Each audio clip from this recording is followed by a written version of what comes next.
Untuk berlangganan dengan channel Judi Teknik, silahkan pencet tombol like dan subscribe sampai tanda lonceng berbunyi, maka Anda bisa melihat dan mengikuti tutorial selanjutnya. Terima kasih. Halo Mas Bro, Assalamualaikum warahmatullahi wabarakatuh. Kita jumpa lagi dengan channel Judi Teknik.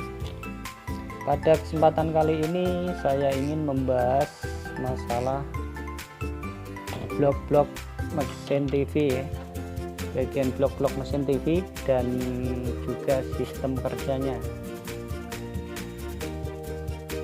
Mari pada kesempatan kali ini kita belajar bersama-sama mengenai bagian-bagian blok di mesin TV. Di mesin TV ini terdiri dari beberapa dan dibagi menjadi beberapa bagian blok, yaitu ada 8 blok. Di antaranya yang pertama adalah bagian power supply ya.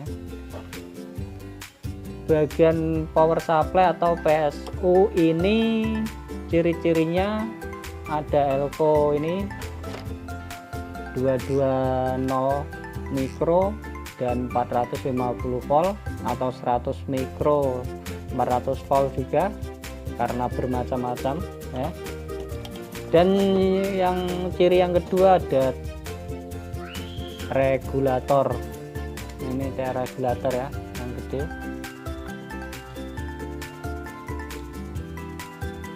Dan ini trafo switching namanya. Trafo switching ini ada bagian primer dan bagian sekunder, karena fungsinya untuk menurunkan tegangan ya, fungsinya untuk menurunkan tegangan. Dan kita balik di area regulator ini ada garis batasan ya. Garis batasan ini fungsinya untuk penunjuk peringatan atau warning, karena di bagian ini masih menyimpan tegangan tinggi. Oke. Dan yang selanjutnya, yang kedua, ini bagian playback. Ini ya, bagian playback. Bagian playback ini ciri-cirinya ada ini body fisiknya. Banget ini ciri-cirinya playback. Dan playback ini fungsinya juga untuk penyuplai tegangan, tapi bagian playback ini ngambil tegangannya dari area sekunder ya, karena untuk area primer ini untuk penyuplai tegangan. Dan yang ketiga itu bagian horizontal, ciri-cirinya juga sama ya, ada yang pakai horizontal jenisnya kecil, ada juga yang kayak gini gede, dan ciri-cirinya ada trafo ini, trafo drivernya di bagian sini.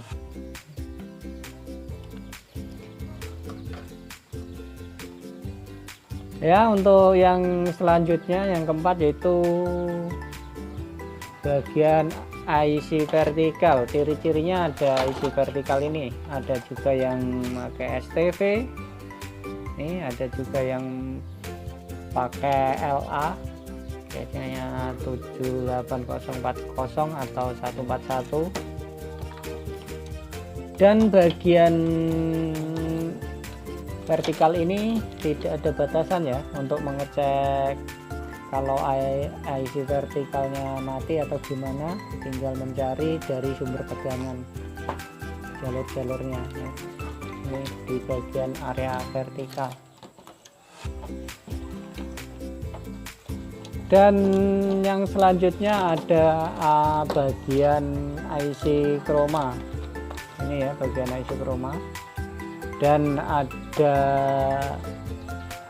bagian audio amplifier, dan juga yang selanjutnya bagian tuner. Dan yang terakhir yaitu bagian RGB matrix ya. RGB matrix ini yang menempel di tabung ya, di belakang tabung, namanya RGB matrix. Sekarang saatnya kita bahas satu persatu masalah bagian-bagian yang saya sebutkan tadi. Untuk bagian blok power supply dulu ya. Power supply ini adalah sumber dari semua tegangan yang ada pada blok mesin TV ini, yaitu untuk mentransfer tegangan-tegangan untuk di semua arah. Karena ini adalah bagian primer untuk bagian penyuplai, diturunkan, yaitu namanya trafo switching, dan diturunkan ke area sekunder. Dan di area sekunder inilah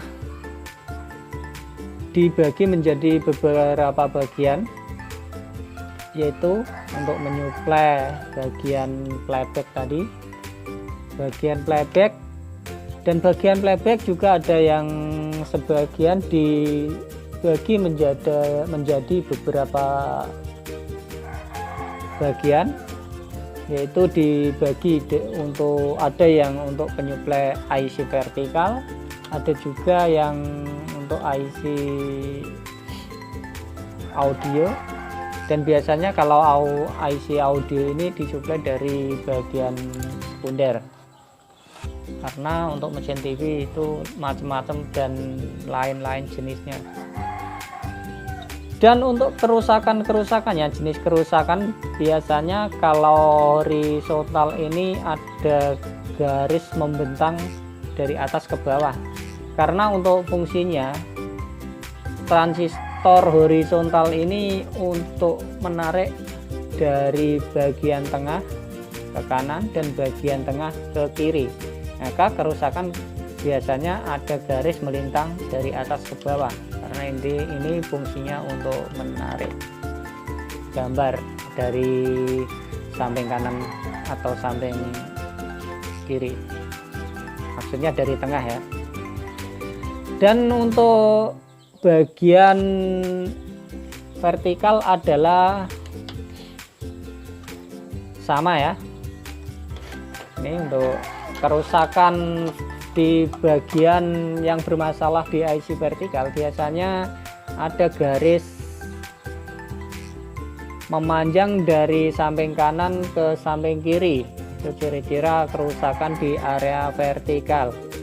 Dan untuk mengeceknya, kita teliti jalur-jalurnya untuk bagian vertikal. Mungkin masalah dari tegangan atau dari sumber, yang penting dari sumber tegangan dulu kita cek. Dan ciri-ciri kerusakan vertikal yaitu ada garis dari samping kanan ke samping kiri, karena fungsinya untuk IC vertikal ini untuk menarik gambar dari tengah ke atas ataupun dari tengah ke bawah, balikan dari IC horizontal. Dan untuk yang selanjutnya ada audio, bagian audio. Biasanya kalau yang bermasalah di bagian audio, biasanya ada suara tapi kayaknya sempertek, biasanya ada gambar nggak ada suara, itu biasanya kerusakan bersumber dari audio. Dan untuk audio ini sendiri ada bermacam-macam jenis ya, ada yang pakai kayak gini, IC kayak gini, ada juga yang pakai IC kayak sisir, karena jenisnya juga macam-macam. Dan yang selanjutnya itu ada tuner. Tuner ini berfungsi untuk menangkap siaran. Dan kalau TV biasanya gambarnya kayak banyak semut dan tidak bisa menangkap channel. Biasanya itu diakibatkan yang bermasalah adalah bagian tuner.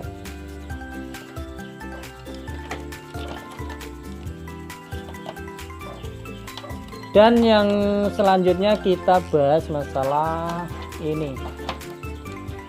IC Chroma ini adalah inti dari semuanya, karena IC Chroma ini fungsinya untuk menangkap dan membuang sinyal-sinyal yang ada di bagian-bagian semua blok tadi. Ada bagian horizontal ya, ada bagian horizontal, ada bagian vertikal. Audio juga arahnya untuk menangkap sinyal dan mengeluarkan sinyal dari sini semua. Dan selanjutnya adalah bagian RGB metrik. Nih, RGB metrik ini ciri-cirinya ada soketnya, soket tabung. Ada yang soket lubang 7, ada yang soket lubang 9. Lubang 9 kayak ini ya, yang lubang 9. Ada juga bermacam-macam soketnya, ada yang fungsi dari RGB metrik ini adalah untuk mengatur RGB-nya atau warna-warna dari TV itu sendiri. Dan kalau ada warna-warna yang misalnya mencolok, ada yang bermasalah, biasanya kita cek di bagian RGB metrik. Oke, sekian dulu dari saya. Jika ada kesalahan-kesalahan dan untuk ini saya mohon maaf yang besar-besarnya. Mudah-mudahan bermanfaat tutorial dari saya, dan kurang lebihnya untuk melihat video tutorial selanjutnya, dan besok kita lanjut lagi kita bahas bagian-bagian dari blok-blok yang tadi, mulai dari blok PSU atau power supply sampai RGB metrik. Oke, sekian dulu, jangan lupa like, subscribe, pencet tombol lonceng sampai tanda loncengnya berbunyi supaya bisa mengikuti tutorial-tutorial selanjutnya mulai dari awal. Oke ya, sekian, terima kasih, semoga bermanfaat, sampai jumpa lagi.